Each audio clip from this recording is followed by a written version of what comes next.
మీరు గోదావరి అనుకుంటే ఎప్పుడు రాజమండ్రి భద్రాచలం అనుకుంటారు.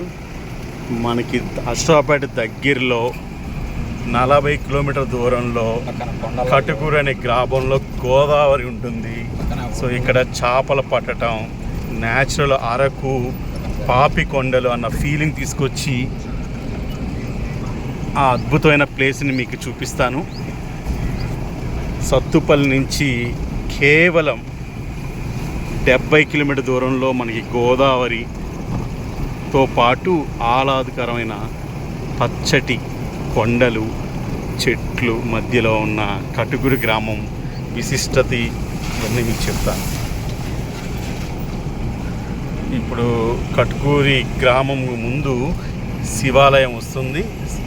ఈ శివాలయం ఎంట్రన్స్ రైట్ సైడ్ వచ్చాక కొండపైన శివాలయం ఉంటుంది. రోడ్డుకి లెఫ్ట్ సైడ్ మీకు చూసారా పచ్చిక బయలుతో ఎంత అందంగా ఎంత బాగుందో చూడండి.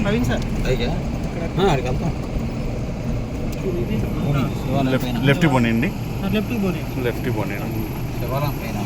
ఇంకా సార్ నాది ఇంకోటి ఉంటుంది సార్, గోదావరి టెమ్మటి ఉంటుంది.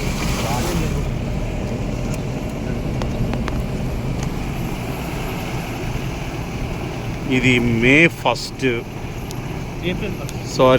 April 1 evening 5:30 time. అందమైన గోదావరి, ఆ పక్కన కొండ,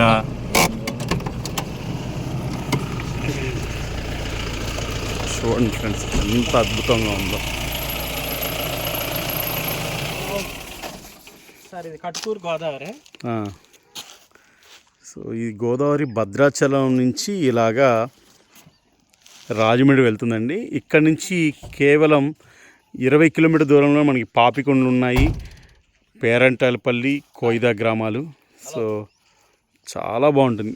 ఒకసారి విజిట్ చేయండి. పుష్కరాలకి నెక్స్ట్ టైం ఇక్కడికి వచ్చేటట్టు ప్లాన్ చేయండి.